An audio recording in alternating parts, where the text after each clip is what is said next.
दोस्तों, कुंदरकी विधानसभा सीट पर धांधली का डेटा सामने आ गया है। वहां का वोटर बार बार इस बात को कह रहा था कि चुनाव में धांधली हुई है और अब डेटा से सामने आ गया है कि कुंदरकी में तमाम पैतरे लगाकर बीजेपी ने चुनाव चोरी किया है। ये आरोप कांग्रेस के हैं।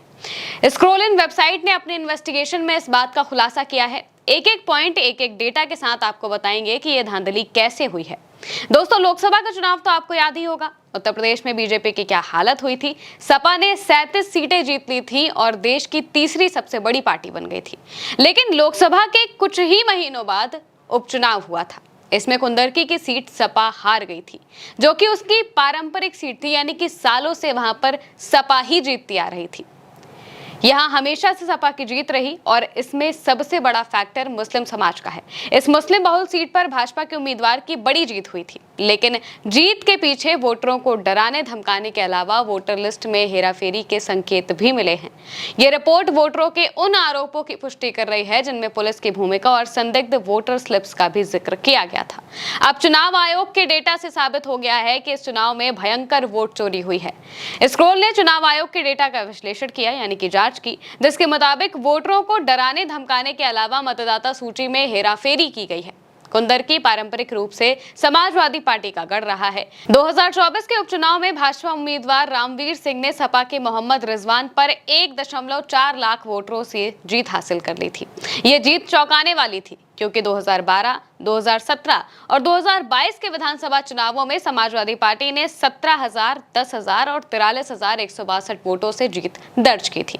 भाजपा कभी इस मुस्लिम बहुल सीट पर नहीं जीती थी, लेकिन अचानक से चमत्कार हुआ और भाजपा के वोट में भयंकर बढ़त हो गई। उपचुनाव में भाजपा को 77% वोट मिले, जबकि 2022 के विधानसभा चुनाव में 30.4% वोट मिले थे। वहीं समाजवादी पार्टी को उपचुनाव में 11.5% वोट मिले, जबकि 2022 के विधानसभा चुनाव में 46.3% वोट मिले थे। इसके साथ ही मई 2024 के लोकसभा चुनाव में कुंदरकी में भाजपा को 32.5% वोट मिले, लेकिन मात्र 6 महीने बाद नवंबर 2024 के विधानसभा उपचुनाव में कुंदरकी में भाजपा को 76.7% वोट मिल गए। इतनी भयंकर बढ़त। बूथ स्तरीय आंकड़ों से पता चलता है कि मुस्लिम बहुल बूथों में भी भाजपा को लगभग 70% वोट मिले हैं, जो कि सवाल खड़े करता है, क्योंकि ये पूरी तरह से असमान है। जब लोकसभा चुनाव में केवल 2% मुस्लिमों ने भाजपा को वोट किया था, तो अचानक इतनी बड़ी संख्या में मुस्लिम समाज वोट क्यों देगा। कुंदरकी के हमीरपुर गांव में मतदान प्रतिशत लोकसभा के 70% से गिरकर उपचुनाव में 18.5% हो गया और भाजपा का वोट शेयर 17.6% से बढ़कर 84.1% हो जाता है। उपचुनाव में उन बूथों में मतदान ज्यादा रहा जहां लोकसभा चुनाव में भाजपा ने अच्छा प्रदर्शन किया था, लेकिन जहां पर भाजपा का प्रदर्शन कमजोर था, वहां वोटर ड्रामेटिकली गिरा है। अब यहां पर मालूम होता है कि वोट जोड़ने और काटने में धांधली की गई है। कैसे, बताते हैं।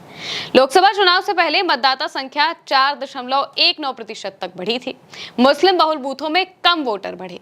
लोकसभा चुनाव के बाद मतदाता संख्या 1.9% घटी और मुस्लिम बहुल बूथों में सबसे ज्यादा कटौती की गई। 90% हिंदू बूथों पर 4% मतदाता बढ़े, जबकि 90% मुस्लिम बूथों पर सिर्फ 1% ही मतदाता बढ़े।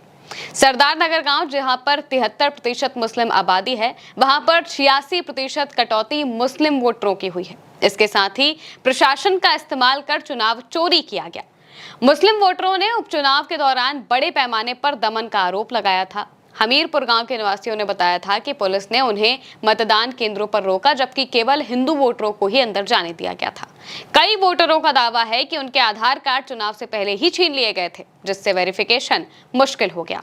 वोटर स्लिप्स नहीं मिली और जो मिली उन पर पुलिस ने सवाल उठाकर वोट डालने से रोक दिया। भाजपा कार्यकर्ताओं ने जो वोटर स्लिप्स बांटी थी, उन वाले वोटरों को ही बूथ में जाने की अनुमति मिली। ये सब कांग्रेस ने भी अपने अकाउंट से पोस्ट करके वोट चोरी पर सवाल उठाए हैं।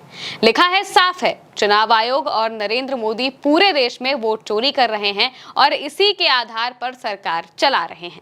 लेकिन अब वोट चोरी का ये खेल सबके सामने आ गया है। आगे और ऐसे सबूत सामने आएंगे। स्क्रॉल ने कुंदरकी के 436 मतदान केंद्रों के बूथ स्तरीय आंकड़ों का विश्लेषण किया है, जिसमें 2024 के लोकसभा चुनाव, जहां पर डराने धमकाने की कम शिकायतें थी, उससे तुलना की गई है। It's all in the name tool से वोटरों के नामों के आधार पर धर्म का अनुमान लगाया गया है। लोकसभा चुनाव में मुस्लिम वोटरों की संख्या बढ़ने पर भाजपा का वोट शेयर घटता गया, जो सामान्य था। सीएसडीएस के मुताबिक उत्तर प्रदेश में 2% मुस्लिमों ने ही भाजपा को वोट दिया था। उपचुनाव में भाजपा का वोट शेयर 70% के आसपास स्थिर रहा, भले ही मुस्लिम वोटर 85% से अधिक थे। मुस्लिम बहुल बूथों में भाजपा वोटों में तेजी से उछाल आया, जो कि असामान्य है। मतदान प्रतिशत की बात करें तो लोकसभा में 67.6% था, जो सभी बूथों पर स्थिर था, लेकिन उपचुनाव में यह गिरकर 57.7% रह गया। मुस्लिम बहुल बूथों में गिरावट ज्यादा तेज थी। भाजपा के मजबूत बूथों पर मतदान 80% तक पहुंच गया, जबकि कमजोर बूथों पर यह कम रहा। रिपोर्ट में कहा गया है कि डेटा वोटरों के आरोपों को बताता है, जो लोकतंत्र के लिए गंभीर खतरा है। चुनाव आयोग या फिर अधिकारियों की ओर से इन आरोपों पर कोई स्पष्ट प्रतिक्रिया अभी तक नहीं दी गई है। सपा ने भी इसे धांधली का प्रमाण बताते हुए फिर से चुनाव की मांग की है। विशेषज्ञों का मानना है कि ऐसी अनियमितताएं न केवल कुंदरकी बल्कि पूरे उत्तर प्रदेश के चुनावी प्रक्रिया पर सवाल उठा रही है कि आखिर कैसे ये सब कुछ हो सकता है। अब देखना होगा कि इस पर चुनाव आयोग क्या जवाब देता है। फिलहाल के लिए मेरे साथ इस खबर में इतना ही। नमस्कार।